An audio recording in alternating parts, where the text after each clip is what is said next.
McCormick efo'r gic gornel. Tuag at Callum Humphreys! A mae Bwcle ar y blaen. Da ni wedi chwarae bron i 20 munud a dyna gyfle clir cynta'r gêm. Humphreys yn codi'n uwch na neb gweitha 3 amddiffynwr o'i gwmpas.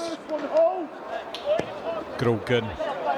Y gic hir yn canfod Humphreys i fewn i'r cwr Cosby. Driscoll yn disgyn i Boedal! Ac mae'n 2-0.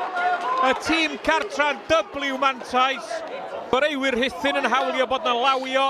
O, mae rhai fi ddweud, o'n i'm yn gweld dim byd o'i le efo hwnna'r peniad ymlaen. Yn disgyn yn garedig yn y diwedd i Boedal. Hampson. Y bel yn fer tuag at Owen ac yn derbyn y bas yn ôl. Hampson yn edrych i fyny tuag at y postyn pellach lle mae Dyer yn dod ar Rhuthun yn ôl i'r gêm. Cwta 3 munud ar ond 2-0 ar ei holi. Mae Rhuthun yn ôl yn y gêm. Mae Hampson yn cael llawer gormod amser i bigo i groesiad a Dyer yna i Rhuthun. Bellis, y bel o beithiol ymlaen, Driscoll yn erbyn Davies ydy hi. Driscoll sy'n ennill y frwydr honna, mae Bellis di parhau ei rediad. Bellis o arbediad campus gan Gouldston yn y gol i Rhuthun. Oedd Bellis gychwynodd y symudiad wedi parhau ei rediad.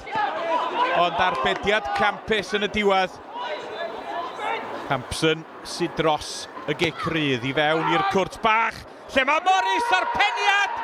Ac mae Rhuthun yn gyfartal. Da ni wedi chwarae 5 munud dros y 90 a mae'r ymwelwyr yn gyfartal.